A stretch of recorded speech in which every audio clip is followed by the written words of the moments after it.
El mono es en el zoológico y el calentador... Mira, quedamos en que tú vayas a estudiar con nosotros. ¿Yo? Bueno, mira, no nos estarás espiando, ¿será? ¿Espiando? ¿Yo? ¿Por qué me está diciendo usted? No sé. Estoy admirando, que es diferente. Mira. Además, ¿qué hacen ustedes aquí también? Porque ustedes son actrices. Pero yo canto y bailo también. Bueno, la otra se despierta. Me parece muy bueno.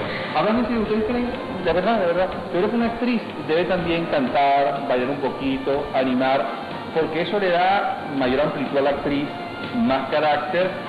Ay, nada, pues la tengo pensada como tú. De verdad que sí. Yo no seré ni una Rafaela Carrá ni una Iris Chacón, pero de que me defiendan. Ya lo creo. Trino, ¿qué te recuerda esto? Cuando éramos más jóvenes, ¿te acuerdas? Sí. Todo empezó con el rock and roll en los años 50, luego vino el twist. El twist con Chubby Checker y luego los Beatles en el año 60. Y había un programa... 64, 65 en adelante. Sí, más o menos. Había un programa que se llamaba el Club Musical. Y cuando bailaba Luis Guillermo González Twist en el Teatro Altamira, ¿te acuerdas? Era en el programa Gogoteca. Sí. ¿Tú también veías Gogoteca? ¿Cómo no? Yo estaba en el corralito, y veía Gogoteca, Luis Guillermo. A mí mi papá y mi mamá también me dejaban verlo desde los barrotes de la cuna. Uy, qué bueno. Él no es Luis Guillermo González, el mismo de Señor Cine. El que hace el señor, sí, el mismo. Los 50 y 60, esos fueron años que pasaron a la historia como una revolución, no solo musical, sino también social. La juventud venezolana no escapó tampoco a esa forma nueva, distinta de expresarse, de esa explosión emotiva que escandalizó a nuestros padres.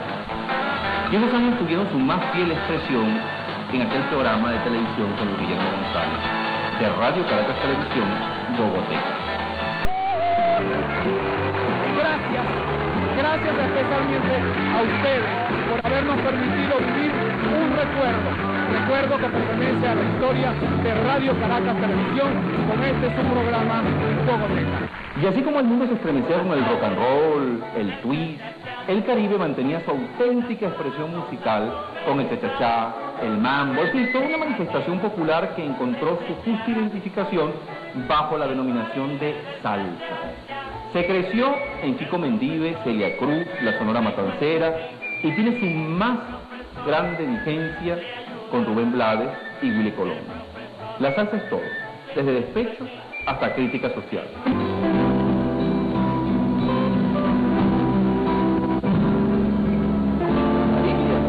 ¿Qué pasa? Estoy deprimida.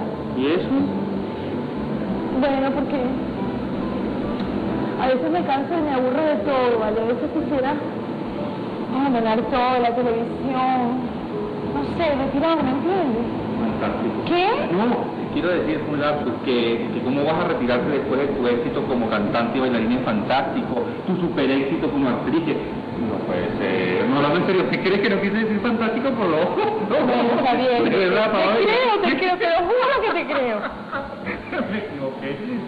Napo, ¿Ah? ¿sabes qué estoy pensando? Que sería injusto para el público que yo me retirara.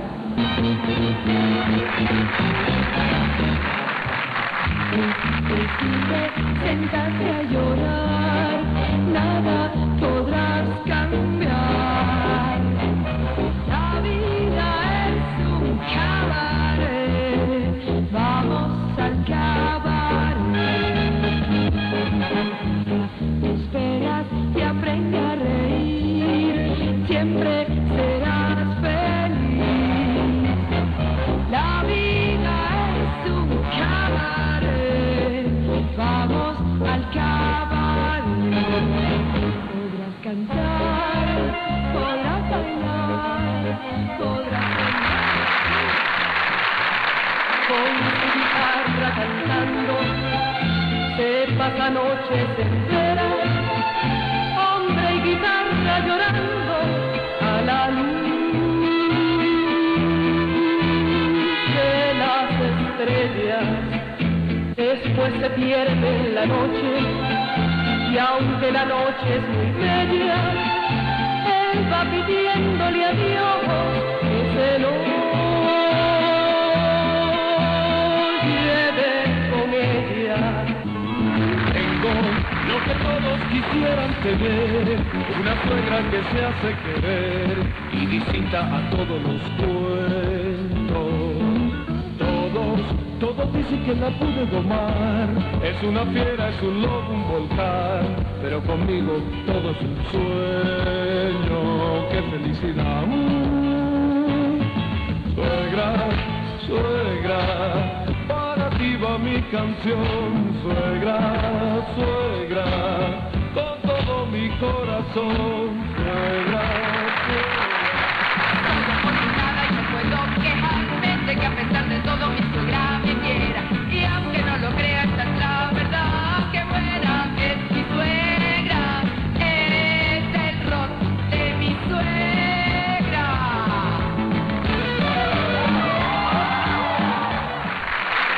En mi capito ocupado, el lugar de la cordura, esa que te dan los años, con pasión y con ternura, ni gorda, ni fea, ni odio ni fiera, la piel con sequera de la paz en mi hogar, ni gorda, ni fea, ni odio ni fiera, la piel con sequera de la paz en mi hogar.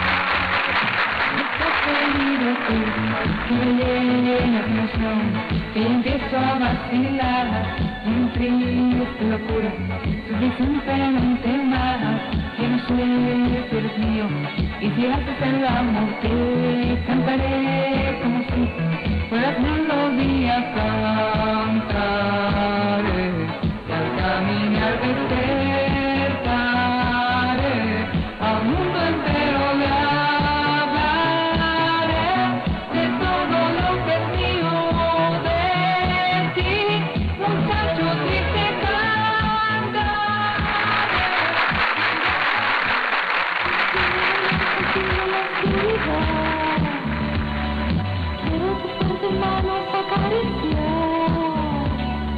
quiero sentirme cerca de tu respirar y abrazarte tanto para bailar. Nadie más alrededor, solo estamos tú y yo. Estás tú, la oscuridad, tú me besas y quiero más.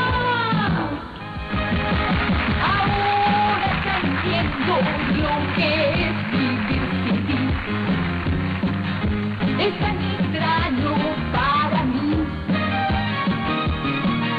y ahora comprendo lo difícil de perder todo lo que tienes sin saber.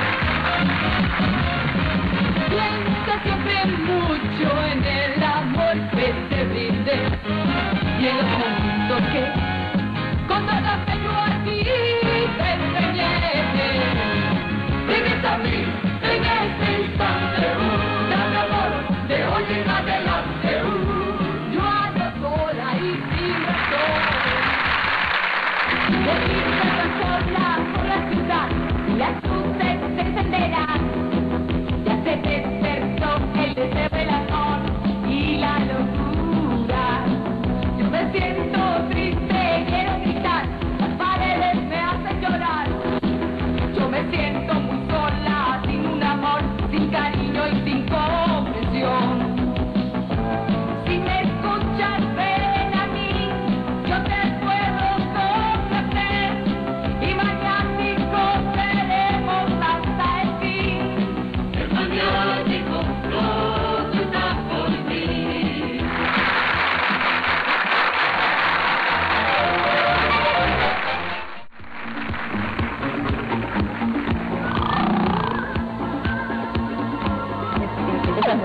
Así tan pensativo, te entonces. No, estoy recordando, estoy observándote porque te conozco de hace muchos años, ¿te acuerdas? Bastante tiempo. Bueno, ¿y qué me quieres decir tú con No, eso? espérate, no quiero ofenderte de nada. Simplemente me estaba acordando de la canción esa bella que tú cantas. Dice, tú me haces girar, por si fuera una dándole. Ay, qué chistoso es, ¿verdad? Mira que yo también sé echar mis chistes. ¿Cuál? Por ejemplo, tú liberas pues tu mente, no bajes más la frente, no. Yo no sé cómo en esa oportunidad no nos ennoviamos nosotros dos. Vale, que estamos esperando que... ¿Por qué le damos ahora? Pues no tan loco. Los niños ya no pintan flores, ni paisajes de colores, pintan soldados en son de guerra, pintan cohetes en vez de estrellas.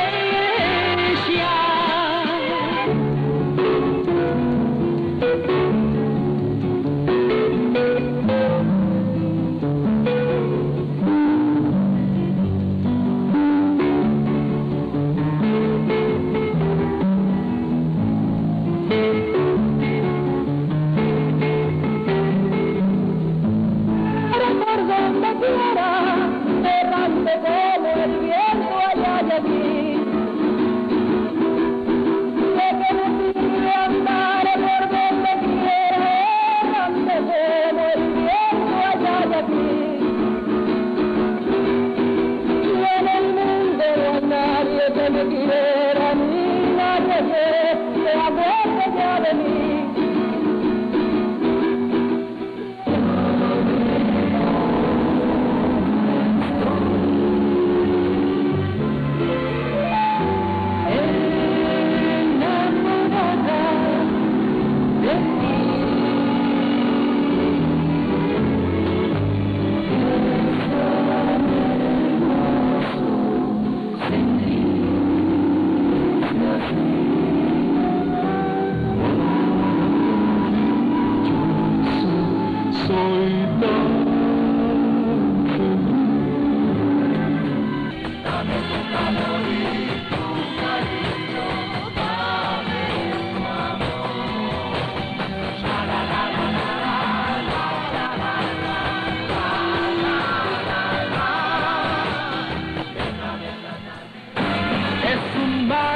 Preguntas dormidas y un desierto de no responder.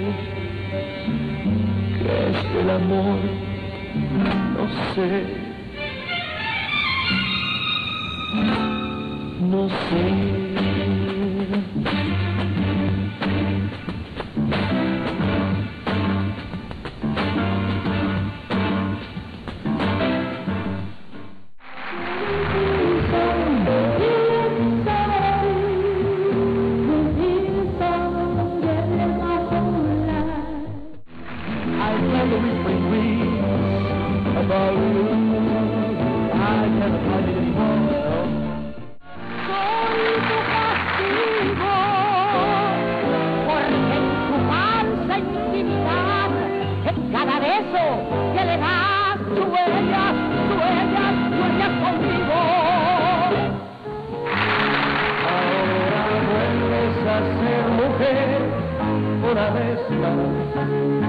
Este ritmo bien brasileño que se llama carimbó, vamos todos bien despacito, requebrando sin vacilar.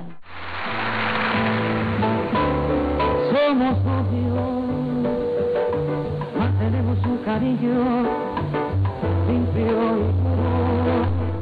Estaba yo en Radio Continente cuando 6 meses o un año antes ya estaba planificado salir Radio Caracas Televisión. Entonces nos llamaron porque yo hacía el Bachiller Bartolo y la Bodega de la Esquina en Radio Continente. Nos contrataron y en enero del 54 comencé en Radio Caracas Televisión y en Radio Caracas Radio. Este programa ya había tenido un grandioso éxito que yo mismo me extrañé, me sorprendió porque nunca había tenido una fuerte popularidad. Y bueno, de repente, como mandado por el cielo, me llenó de satisfacción y de alegría porque fue un programa que penetró en el corazón de toda Venezuela. Porque era el alumno travieso, pícaro, que hacía maldades al maestro, maldades ingenuas. Eso mismo parecía que el país, los adultos, los niños, revivían sus picardías en la escuela. Yo era el Bartolo El bachiller era Abel Barrios, hermano de América Barrios. Y la bodega de la esquina fue cuando yo me alargué los pantalones, porque yo decía que quedarme estancado en un personaje infantil con la edad que yo tenía era un problema. Entonces sirvió de avance, porque tan pronto yo iba dejando el bachiller y Bartolo, iba penetrando la bodega de la esquina, que ya era un muchacho como de 18 años, de esos empleados de pulpería, donde había chismes, tertulia. Yo era un empleadito, sirvienta que pasaba por ahí, sirvienta que enamoraba. Yo hice en Radio Caracas en el año 69 Sábado Espectacular, que era la primera vez que un programa de largometraje aparecía en la televisión. Seguimos aquí, con ustedes, empeñados en hacer de la noticia de televisión un deber, un arte y una obligación. 3 décadas significan muy poco en la historia de una nación, pero en espacio de televisión, en noticias capturadas en cápsulas de imagen y sonido, significan muchos sacrificios, emociones y conmociones en la vida de sus protagonistas. Trabajar por la información y para la información, especialmente con el aprovechamiento de una tecnología siempre novedosa, es guardar celosamente ahora lo que siempre vamos a ver, oír y comentar. No hay historia más viva y convincente que esta. Estamos cumpliendo 30 años porque hemos respetado la confianza que todos ustedes concedieron a El Observador cuando ninguno de nosotros se atrevió a vaticinar el futuro de la televisión informativa en Venezuela. Ciertamente, con El Observador Creole, el 16 de noviembre de 1953, comienza la historia del periodismo televisivo. Apenas una década nos separa de la emisión de la primera noticia dada por la cadena CBS de Nueva York ante la convulsión por el ataque a Pearl Harbor. Desde entonces, la tecnología no ha cambiado fundamentalmente en los noticieros de televisión, pero ese corto eslabón de la cadena de acontecimientos, el más insigne protagonista de la noticia, es decir, el hombre, se ha empinado por encima de los escombros. Podemos y estamos en capacidad de informar que seguiremos haciendo historia.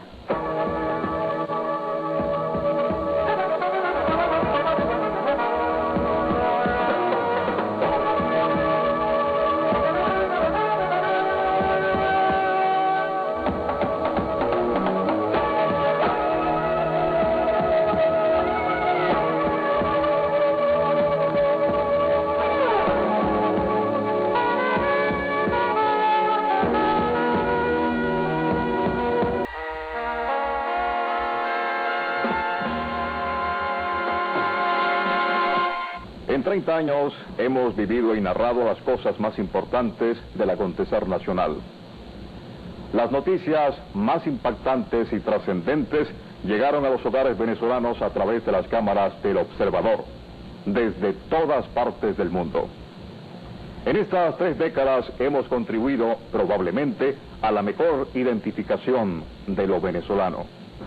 Venezuela es un país que por su misma historia, por la cantidad de luchas que hubo aquí, por la cantidad de alzamientos y montoneras, antes de la llegada de los medios masivos de comunicación social, era un país muy poco unido. Yo creo que la televisión ha jugado un papel muy importante en reunir a todos los venezolanos, que los margariteños conozcan a los andinos, que los maracuchos conozcan a los orientales, que los caraqueños conozcamos a los sureños.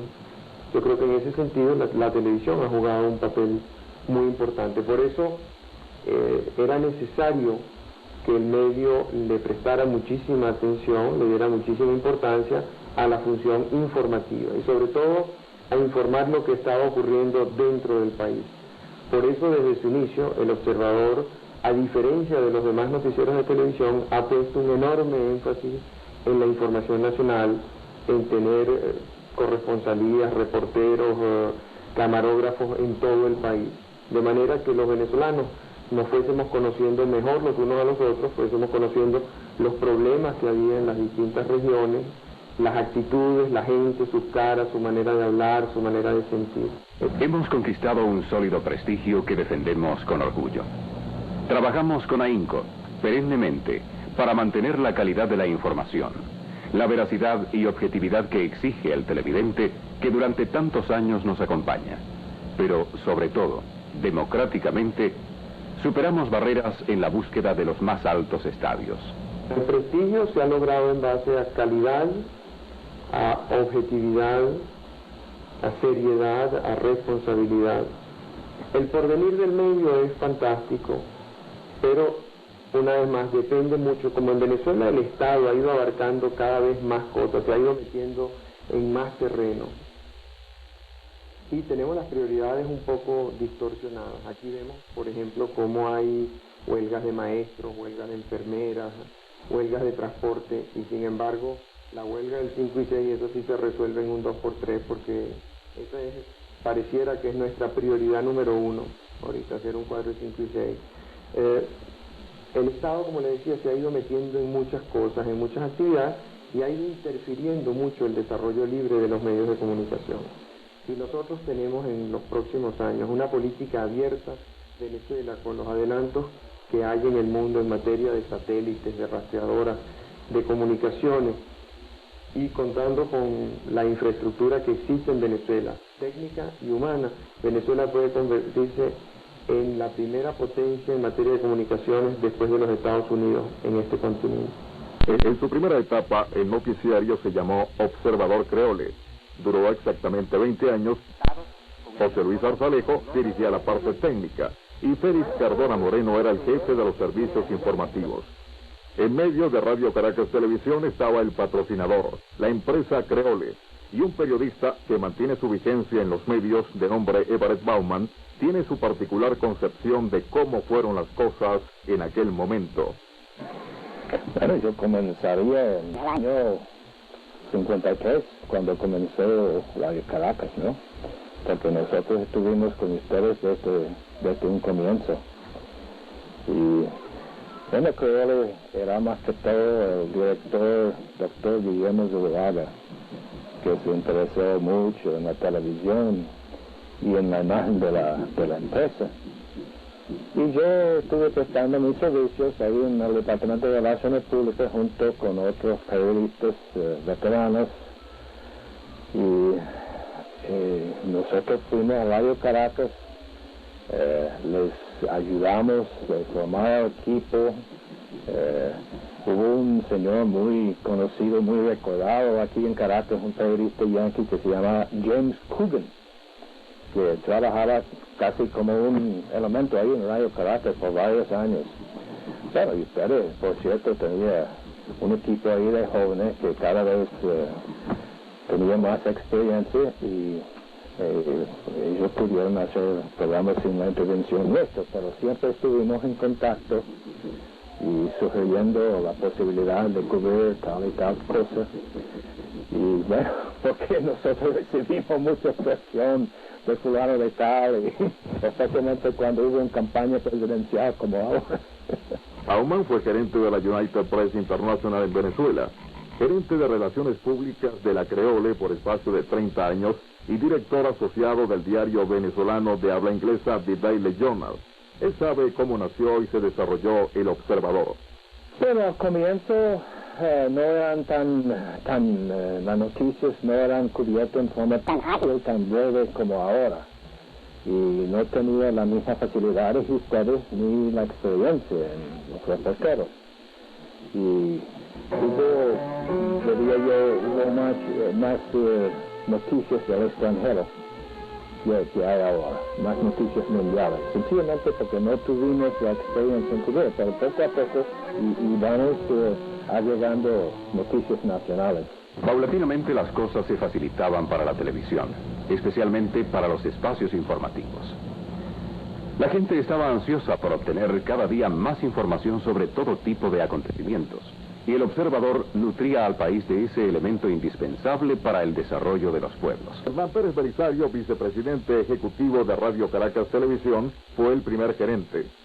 Durante un año se ocupó de ese difícil periodo de transición entre Observador Creole y Observador Venezolano.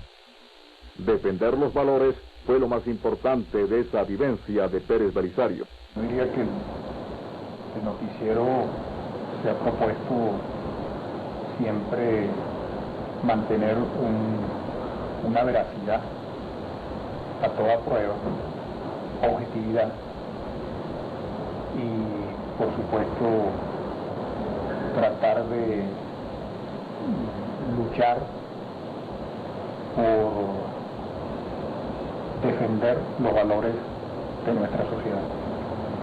Usted durante un año tuvo que encargarse del Observador, suponemos que fue un trabajo agotador. Relátanos un poco su experiencia. Sí, en una ocasión yo estuve manejando en forma directa el noticiero. Tengo muy buenos recuerdos porque es una experiencia muy interesante conocer la vivencia de trabajar con camarógrafos, con reporteros, redactores de noticias, gente que está continuamente vibrando con informaciones que llegan del interior y del exterior. Y además, quienes manejan todo esto con gran pasión y dedicación, como es la gente del noticiero. De manera que yo me siento muy contento de haber tenido la oportunidad de haber participado en ese lapso. Y por supuesto que siempre nosotros mantenemos un contacto con la gente del noticiero pues muy cercano, evidentemente. Toda la gente de producción tiene mucho que ver con el noticiero. Usted tiene que recordar un poco cómo era la cuestión informativa en los primeros años, cuando arranca el noticiero, o sea, en los años 53. Primero, teníamos un informativo patrocinado por una empresa petrolera y además teníamos la circunstancia política del momento. ¿Recuerda usted algo? El manejo de la información era algo muy complicado. Háblenos un poco sobre eso. Bueno, el tener un noticiero patrocinado por una empresa petrolera en aquel momento se juzgó siempre que podía tener ciertas dificultades, ofrecer ciertas dificultades, aun cuando la experiencia con esa empresa petrolera fue bastante buena, porque nos obligó a mantener una disciplina que creo que se ha logrado continuar aún después de no tenerlos a ellos con nosotros. Ahora vivimos los tiempos de McLuhan y su tesis de la aldea global. Nos enteramos rápidamente de los acontecimientos. La información es una necesidad y la rapidez en su obtención nos demuestra que el planeta no es tan grande como parecía.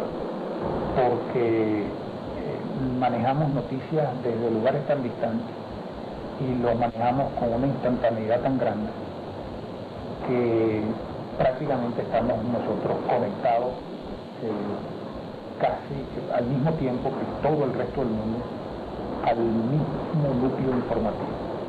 Y yo creo que el sentirnos informados es sentirnos un poco o mucho partícipes del resto de lo que está pasando, es sentirnos en el medio del acontecimiento y no como antes, que las noticias llegaban distantes, llegaban con retrasos grandes, que nosotros veíamos cosas que sabíamos perfectamente que habían ocurrido hace mucho tiempo. Ahora no, ahora la estamos viendo prácticamente al instante.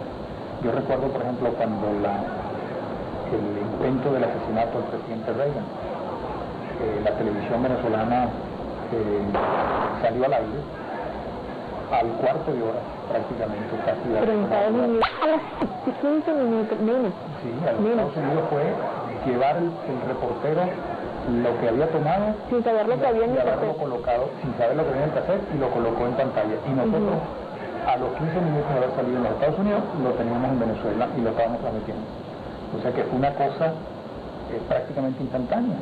El tipo estaba siendo casi llevado al hospital y ya nosotros sabíamos del atentado. O sea, ese tipo de conexión mundial creo que nos cambiará, definitivamente nos transformará en otro tipo de gente. O sea, nosotros tendremos necesariamente que pensar de otra manera. Los años 50 se caracterizaron por las limitaciones técnicas de comunicación y transporte en la búsqueda de la noticia de provincia. Pero todos los contratiempos fueron hábilmente superados por un hombre que es verdadero pionero en la historia de la televisión informativa, Mariano Kosowski. Nacido en Polonia, llegó aquí a buena edad para hacerse venezolano y comenzar a trabajar en la organización de las corresponsalías de El Observador. Desde hace 30 años anda por los caminos de Venezuela con la misma pasión de juventud. Como en esa época cuando las vías de comunicación eran difíciles, los medios eran difíciles, ¿cómo tú organizas las corresponsalías en este momento? ¿Y cómo te comunicas desde la provincia inmediatamente, tal y como se produce la noticia, con la casa matriz en Caracas? Bueno, primero antes de por teléfono y noticias se enviaban por avión. O sea, había muy pocos vuelos de interior en aquellos tiempos. Muy difícil las comunicaciones telefónicas, pero que se hace. Luego conseguimos una frecuencia de radio, instalamos radio. Ya la cosa fue más fácil. Pero primero fue muy difícil, sumamente difícil.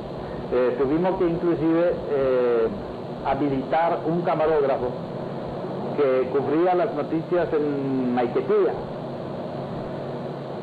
Y este mismo, al terminar su trabajo, revisaba todos los aviones que llegaban del interior, buscaba el paquete y subía con el material que hacía él y con el material que yo enviaba para la planta. Mariano, hay un lapso que para la historia de los jóvenes venezolanos es bastante lejana, aunque no han transcurrido sino 25 años cuando termina, que es el periodo de la dictadura que termina en 1958. Cuéntanos un poco cómo era el desarrollo de la noticia, qué limitaciones había en esa época para la noticia. Muy grande. Había muchas dificultades porque la censura, primero censura que estaba dentro de allá, que tenían ellos montada en Caracas, pero si uno aquí se excedía en algo, estaba muy visible en el interior. Yo tuve varios inconvenientes de aquí. Y tu comparación de lo que ha sido el desarrollo, indudablemente que tecnológicamente no habría comparaciones por los avances que se han hecho, pero siempre el hombre es fundamental. ¿Tú cómo has visto la diferencia en lo que es el sistema informativo de esa época, pre-democracia, y las libertades que tenemos ahora en la democracia? No, no hay ninguna clase de comparación. No hay ninguna de esas. Ahora tenemos libertad. Por lo menos podemos respirar la libertad. Pero durante la dictadura uno tenía que no solamente cuidar que no hagan algún daño a la planta, sino también nos hacen a uno. Porque siempre estaba muy visible con esa cámara cargando a la hombre. Imagina. Eso no era un periodista que podía pasar con un lápiz y un bloque de papel escondido en bolsillo, y la cámara se ve, ¿no? Claro. Entonces, para nosotros fue peor. Yo me recuerdo que una vez estuvimos cubriendo la llegada de Pérez Jiménez, que había un baile en la casa del gobernador. Nos mandaron cubrir eso. Pero yo para cubrir una área que está muy grande tenía que poner bastante luz, ¿no? Y le traje como 4 o 5 reflectores, instalamos los equipos, y cuando el baile fue en pleno apogeo, conecté la luz, ¿no? Para filmar. Había una explosión enorme y se fue la luz y todo quedó en oscuro. Todo eso, ¿no? Cuando prendieron una planta de emergencia, imagínate, Pérez Jiménez está dentro del tumulto dentro de la pista de baile. Bueno, es verdad que está blanquito, como la camisa tuya, ¿no? Bueno, no pasó nada, sino enseguida llegó la Seguridad Nacional, y me agarró a mí, me agarró a mi hermano, agarró a los asistentes, y de ñapa agarró a pobre reportero también, el reportero gráfico, amigo mío Alejandro Rojas también de ñapa, y nos metieron todos. Y pasaron varias horas mientras aclararon, chequearon, porque pensaban que era un saboteo, Por ti nos cortaron, ¿no? Mariano Kosovsky es un mundo de anécdotas y de experiencias, una fuente de información inagotable y un hombre de sensibilidad social a quien la noticia ayudó a establecer bien temprano las diferencias entre dictadura y democracia.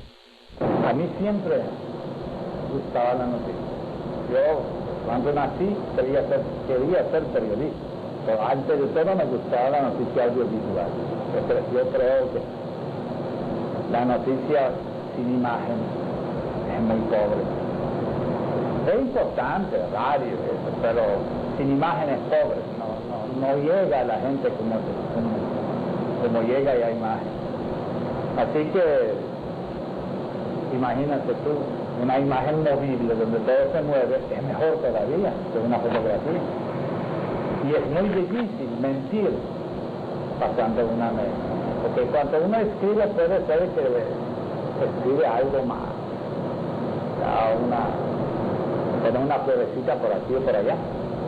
Pero imagen no miente. Y ese es el orgullo de uno, y satisfacción. Que tantas personas ven eso tan rápido como ahora. Yo nunca perdí, yo voy a decirle franco, a pesar de competencia y eso, yo nunca perdí la primicia importante.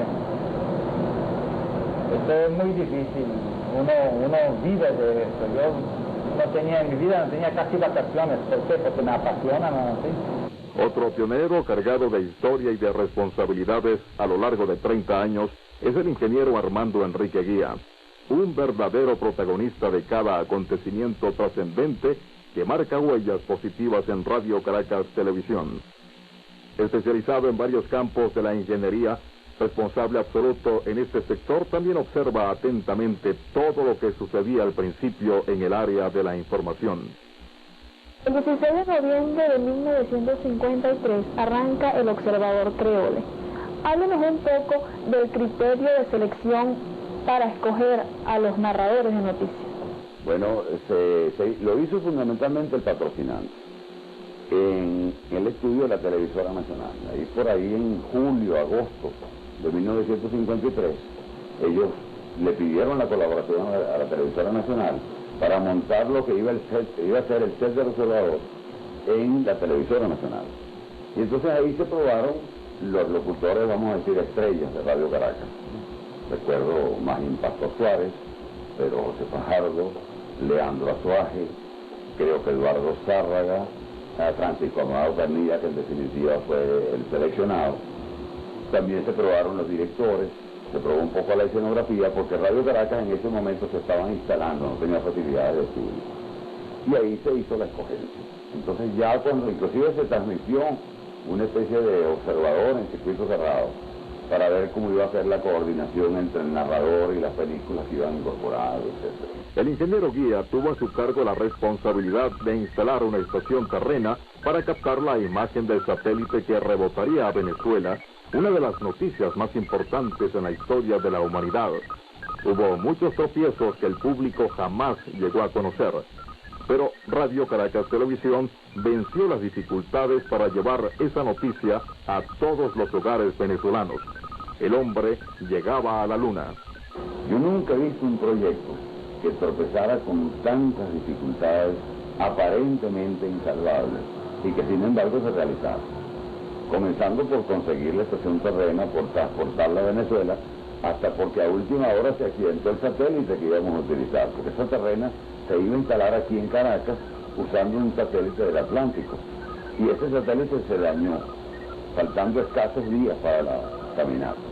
Entonces habilitó la NASA especialmente para Radio Caracas Televisión. Imagínense lo que eso significó a nivel de gestiones del doctor Pérez Belisario y de Peter, conseguir que la NASA habilitara un satélite únicamente para darle señal a Venezuela, que fue un ATS que estaba en el Pacífico.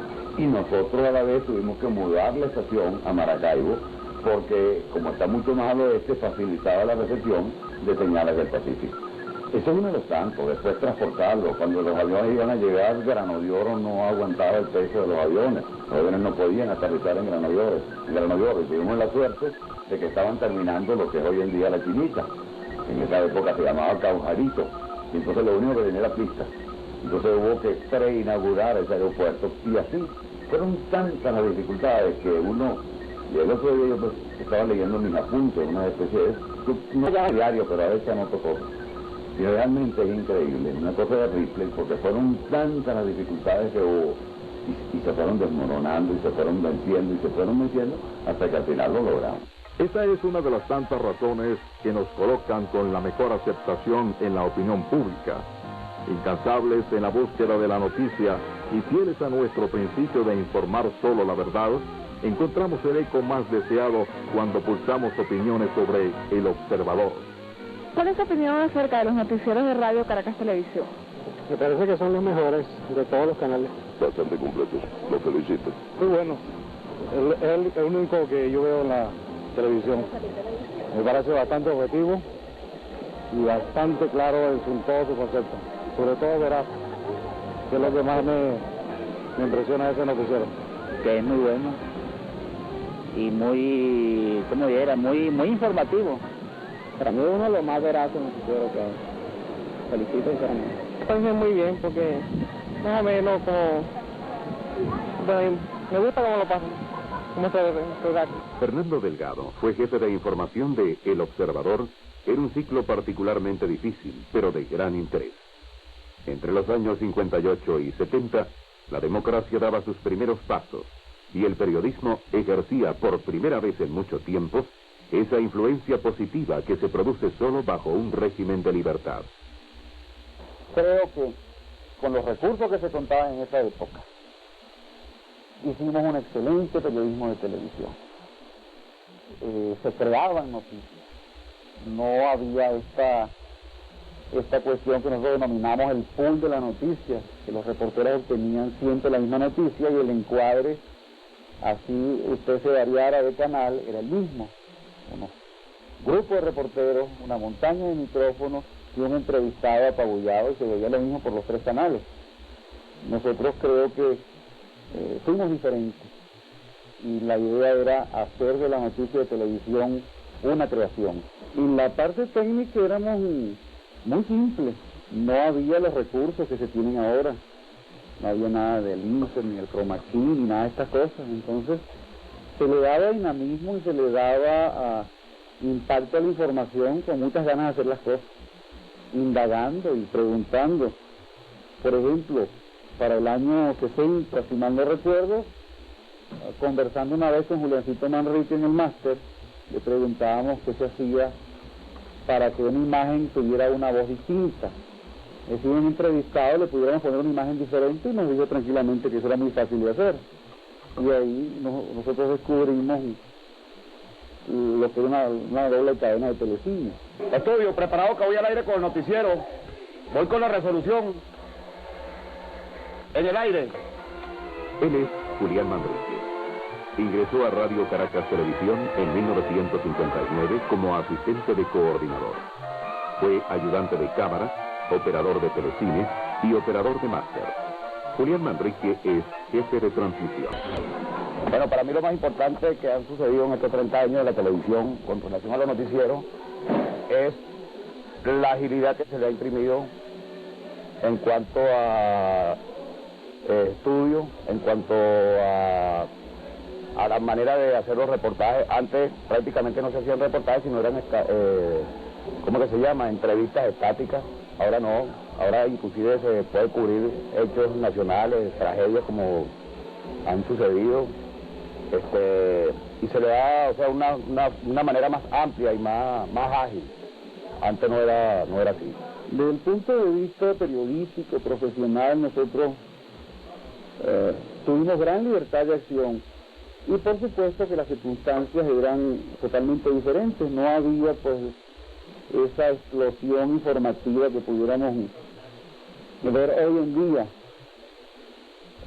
Para esa época, ya en los años 60, tal vez la violencia guerrillera era una de las cosas más impactantes de la época, pero no había una determinación de carácter político. Yo creo que nosotros no lo aceptaríamos como profesionales, que el canal tampoco lo hubiera aceptado y que el patrocinante mucho menos lo hubiera impuesto. Realmente teníamos mucha libertad de acción como periodistas. El terremoto de Caracas fue una oportunidad para hacer noticiero de televisión, para informar debidamente. Y creo que el canal y el observador cumplieron a cabalidad con esa misión informativa.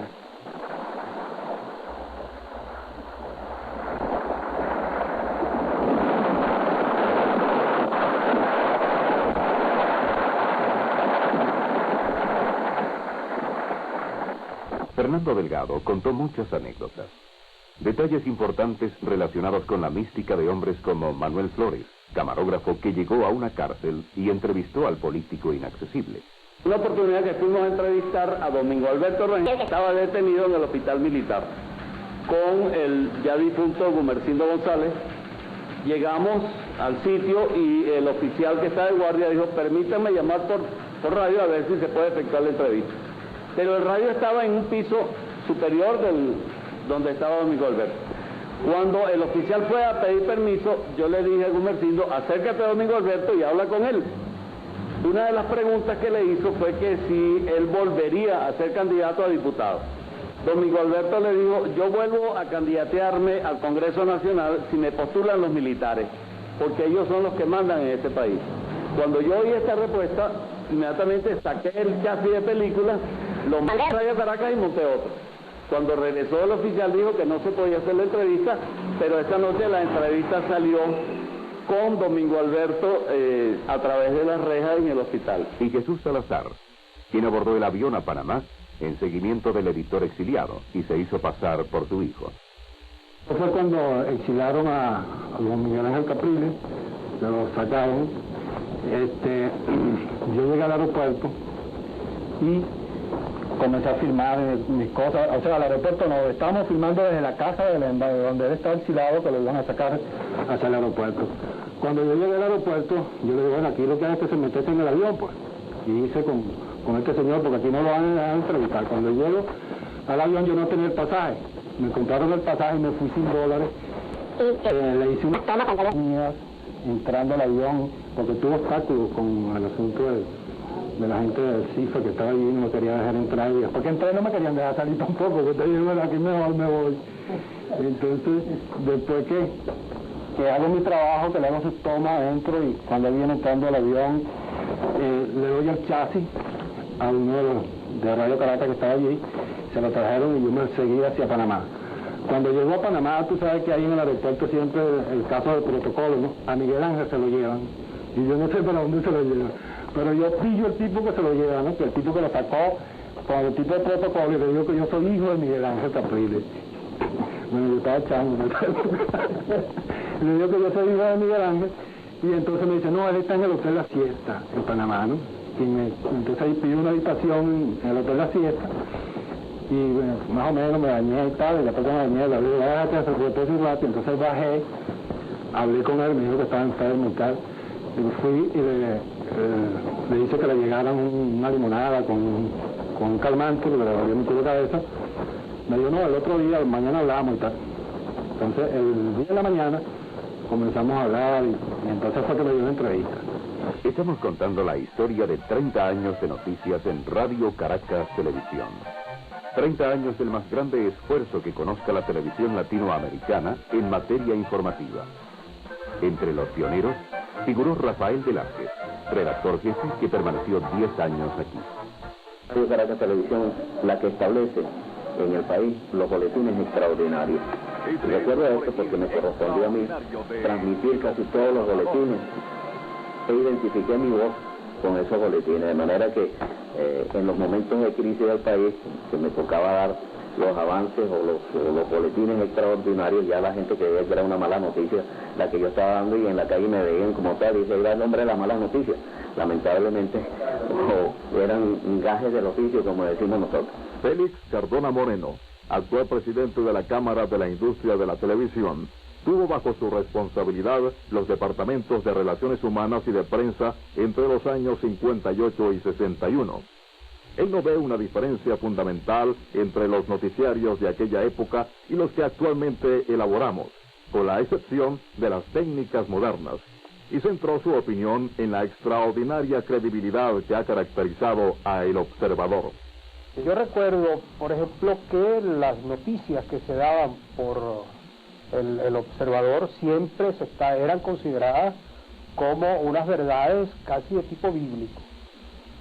Yo insistía siempre en que nuestros noticieros informaban por acción y por omisión. Si nosotros dábamos una información, esa información era creída, se aceptaba como una cuestión veraz. Si cualquier otro órgano informativo daba una información y nosotros no la dábamos, pues por omisión también estábamos negando la certeza de aquello que cualquier otro órgano hubiera dicho. Esto sin pretender establecer ningún tipo de polémica, simplemente porque nos cuidábamos mucho, nos cuidábamos muchísimo de decir siempre lo que estuviera suficientemente comprobado. Los periodistas nuestros, los camarógrafos, se jugaban la vida y estaban siempre a la caza de la noticia, de la información, y muchas veces, como sucede siempre con los grandes medios informativos, íbamos acumulando una especie de información marginal que nos permitía en un momento dado calificar los sucesos tal como estaban ocurriendo y de alguna manera alertar a la ciudadanía sobre la gravedad o la intensidad de esos sucesos. Yo entré en la edición no era edición informativa en esa época. Yo entré en el departamento de prensa Radio Caracas Televisión el 18 de enero de 1971. En esa época ni siquiera era el Observador venezolano, era el Observador Creole.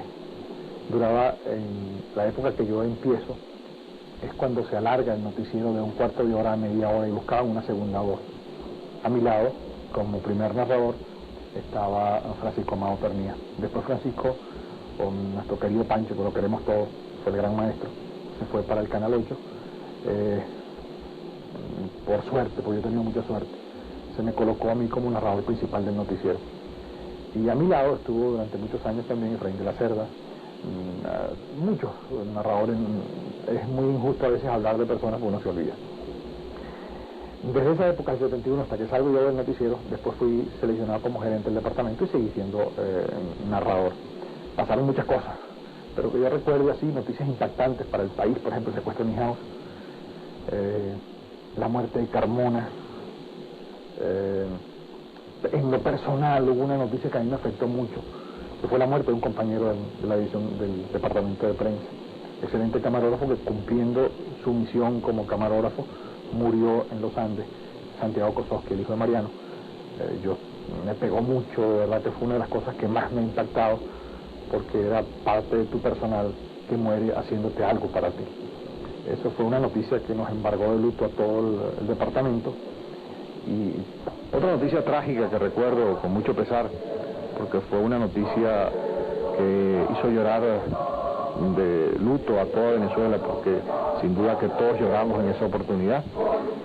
Me tocó a mí la responsabilidad de estar dirigiendo el noticiero en ese momento tan desagradable, como fue la caída del avión que llevaba a un festival coral a España de los integrantes del Orfeón Universitario. Noticia que de verdad, repito, hizo llorar a Venezuela entera, porque se perdieron vidas muy valiosas y se perdía una institución tan importante como fue el Orfeón Universitario, aun cuando después, con la fuerza de los jóvenes y de la propia universidad, prosiguió su vida de coro este grupo tan importante como es el Orfeón Universitario. Pero esa noticia la recuerdo de verdad con muchísimo pesar. Yo pienso que nosotros teníamos un equipo muy profesional, parte de ese equipo todavía está aquí. Claro, se ha agrandado el departamento, hay muchas más personas, pero yo pienso que es la labor de todos. Yo creo que nosotros hicimos una bonita familia, éramos todos amigos. Yo nunca tuve políticas de puertas cerradas, mi oficina era un pasillo. Yo pienso que trabajamos muy cómodos y éramos todos amigos. Yo pienso que eso fue lo más importante que yo hice en el departamento, hacer amigos. Antonio José Marcano, imagen de la televisión venezolana, imagen de Radio Caracas Televisión y El Observador durante muchísimos años. Sus compañeros aquí le dieron un calificativo que pocas personas en cualquier parte pueden ganar. En estos momentos está del otro lado de la pantalla, pero sigue siendo la institución. Bueno, desde luego yo me sentía muy halagado. No quiero pecar de excesiva modestia. Y quizás mis compañeros me respetaban por el hecho de tener una larga experiencia no solamente en mi profesión, sino precisamente en el campo específico en el que yo me he mantenido durante tantos años, en el campo de la locución de noticiarios. Y por eso pues con frecuencia me consultaban, me pedían opiniones, cosa que yo agradecía profundamente.